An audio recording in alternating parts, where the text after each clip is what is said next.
It's Lexi from Granite, and today we're going to talk about peace and love. This acronym is what we use to help people manage acute injuries. And what we used to tell people was RICE. You may have heard of that before. Rest, ice, compression, elevation. But we're fresh out of RICE. So we use this peace and love approach. It's the most up-to-date evidence, and it takes a more active approach to recovery. So we're going to go through each of these letters one at a time. The P stands for protection. This means we need to use our judgment, not overdo it, but also don't be overly cautious. The rest, the R in RICE, can be helpful at times. However, if we go from 100% overdoing it to nothing, that's not going to give us a lot of capacity for building up to that higher level of function again. So we don't want to go from all gas to all brake. We want to take our foot off the gas, find some ways to move with less discomfort, but we don't want to totally stop doing what we're doing. That's not going to help our bodies heal and get back to our normal. The E stands for elevation. This means if your swelling or edema is increasing, elevating whatever area is affected above the level of your heart can help facilitate draining and reduction in that swelling or edema. We also have an edema management massage video and playlist for you to check out. The A stands for avoid anti-inflammatories.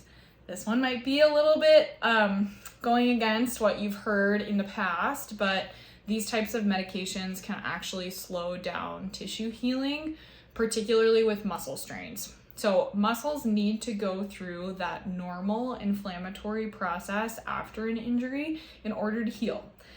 When we take a bunch of anti-inflammatories for a long time, that actually can slow muscle healing and not let us recover as well.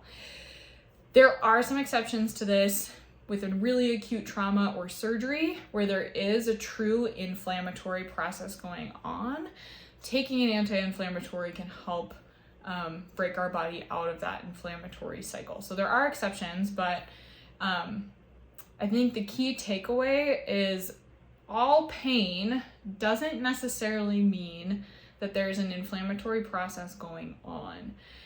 In that sense, if you're using anti-inflammatories to manage muscle soreness after a workout, then we're going for two different goals. You're giving your body some mixed signals of, yes, let's cause some soreness, let's induce muscle growth, and then you're also stopping your body from doing it.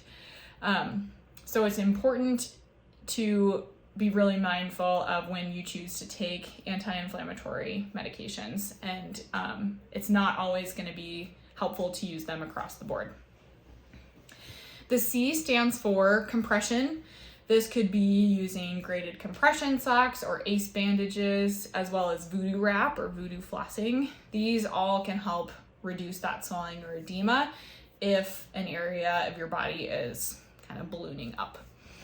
The second E in PEACE stands for education. So remember that your body knows best. You don't need to pursue unnecessary intervention, imaging, or information right off the bat. The internet can be a very slippery slope. So see your local physical therapist, or just give your body a second to see how things settle down. Having some knee pain or soreness after the first hike of the year or the first ski day of the year is normal, and it doesn't mean you need to go run and get an x-ray or an MRI, okay? Okay, so that's peace. Now we'll move on to love. The L stands for load. So tissues need loading input to heal. This is sometimes a hard sell to make. It also, when we've just gone through a tweak or a sprain, but it's about loading in the right way that's agreeable and approachable to your body.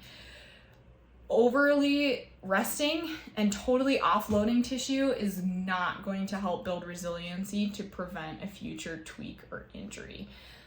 There's faster healing when we appropriately load tissue.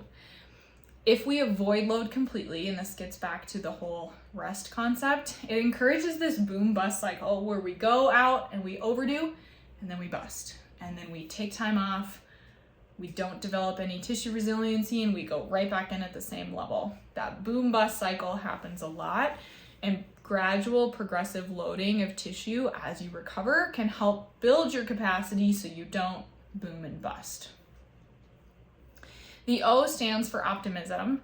This is maybe the hardest one of this whole list to get at times. However, your brain is in charge, and conditioning your brain for optimal recovery is so key. Being confident, being positive, remembering that you're going to get through this and be on the other side of it is key to maximizing your recovery.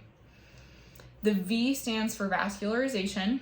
So choosing cardiovascular activities that can help increase blood flow into those tissues that are recovering. It also helps pump fluid and swelling out of those areas. We really love using sprint cycles, so meaning periods of relative fast, periods of relative slow. You can repeat that 30 seconds fast, 30 seconds slow for 6 to 8 minutes to maximize the benefits. You can apply those parameters to any type of exercise, whatever type of exercise your body is tolerating. So if running isn't happening right now, you could do this same pattern with walking fast for 30, slow for 30. You also could use a bicycle, a rowing machine, really an elliptical, any type of cardio equipment that is available to you that feels tolerable to your body. Finally, the last E stands for exercise. This kind of sums up everything we've talked about in this video, but taking that active approach to recovery will maximize your recovery and minimize your time on the injury reserve list. That's really our goal across the board. Not underestimating how much our bodies can handle and tolerate and bounce back from. And also just approaching with curiosity to see what your body can tolerate after a tweak is a really good way to go. So that's peace and love. We're fresh out of rice. We don't do that anymore. It's peace and love now. So you can help use this approach to guide your recovery from injury, and come see us if you need a little boost along the way. Just remember this: peace and love will get you through. You've got this, and we've got you. Thanks for watching.